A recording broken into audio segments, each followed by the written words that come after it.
I'm Roylin with Trystology, and today we're with Lee Harrington, and we're going to be talking about a subject that I think is so funny because I call it an orgasm a day philosophy, but it's really about masturbation. And since May is Masturbation Month, I'm owning the word masturbation this month, as well as using my more comfortable term of having an orgasm or having an orgasm a day. Does that make sense? Absolutely. And masturbation can sound like such a clunky word to a lot of people.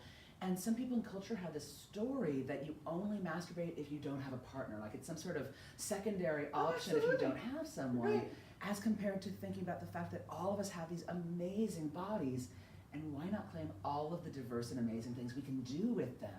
Absolutely. So I am in a relationship, but I promote this orgasm a day philosophy, and sometimes my partner's not available, and I need an orgasm. And so I try to perpetuate this concept of, you have to arrange and agree with your partner, because sometimes there are some negotiations that people are not comfortable with having their partner have orgasms without them. But for me and for my partner, we are all about, do what's right for you, right? Do what's right for your body. And sometimes he says to me, you need an orgasm. And so I try and make sure there are no situations where I am clearly stressed out or tense or whatever. And so the orgasm or masturbating and giving myself that kind of pleasure it releases that tension and that sort of thing. And I know in a lot of relationships, including in my own, using the notions of what gets called mutual masturbation, where two people lie side to side, or making out while you touch yourselves, is a great way to have additional forms of stimulation and connection with a partner, because you get to reveal new things to the person that you're with that might not have come up otherwise. Because I know for myself, when I was, earlier on in some of my gender adventuring and sexual adventuring, that I had this story about what sex was supposed to look like, as compared to when I got to watch my lover for the first time masturbate, where I went, oh, I wouldn't have ever thought about touching them that way. That's so exciting. And for me, it was about learning someone else. Because there's this notion of artistic mastery when you've been working as a sculptor for thousands of hours. Suddenly you are a master sculptor. And to me, I think there's a possibility of learning to become a master craftsperson with our partners as well. As a lover. As a lover. As a lover and a participant, and I agree with that. And being present with the people that you're present with. And the thing for me also is I did learn also from my partner as well. I was like, oh, I didn't know that worked.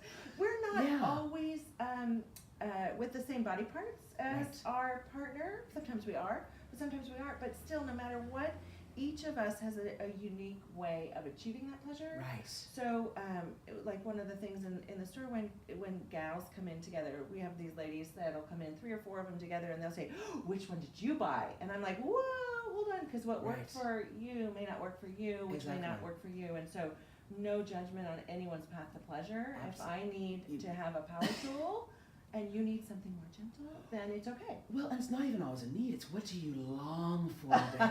What is going to help you delight, like today?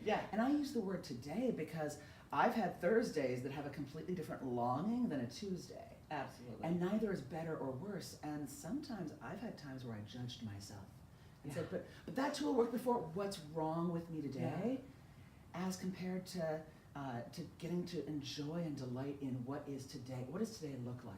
And when you talk about like which tool did you want to buy, which tool was the one that worked for you, which technology, or which art, which art and sculpture did you enjoy?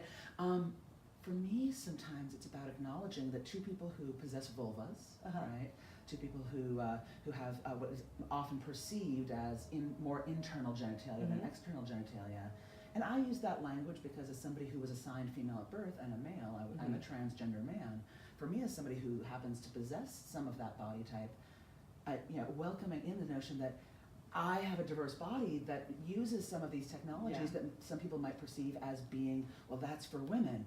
And I also know people who were assigned male at birth, who are men, who have phalluses, that might use something like a Hitachi magic wand to massage up and down their shaft, when there's a story in culture that toys like that are only available for women, when the reality is all of these technologies, all of these forms of art and play can be explored with by anyone.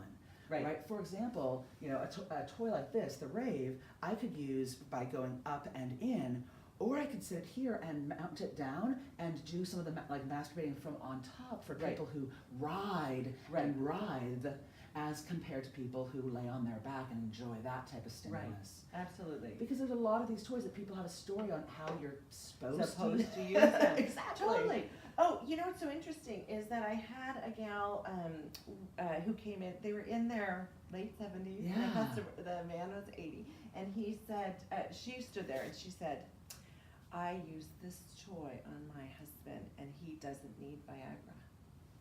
And he's never needed it. And I'm like, oh, this is so fabulous. So she's using a clitoral toy so it doesn't have to be a Lalo, toy that's just for women. It's men can sit on this turned this way can be a prostate toy. Absolutely. And vibrate the testicles and press up since it's curved onto the wonderful. prostate. But it's also can be turned around so that a woman sitting on it can hit the clitoris. So and you can ride it. And I love these kinds of toys for people who have a lot of stimulation along the ears and the neck. That you can use that as a sensory tool. Or I have people who are very dear to me that their primary stimulation is their nipples. Oh yeah. And a toy like this, I could pinpoint down to just here, or work the entirety of that tissue. Yep. And so again, you see a toy and you have a story about how you're supposed to use it. But I would invite everyone out there in the world to think about every toy that you've ever purchased or every toy you've thought about purchasing, and think about how you can use it in 1,000 different ways. Right.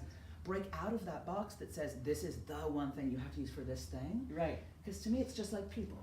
Right. All of us can be incorporated in many different ways. We aren't just parents. Right. We're also people who might go to the office or might be best friends with someone. And if we can be multitasking tools, why can't our sex toys? Right, absolutely. So I'm going to throw this one at you in case you haven't seen this.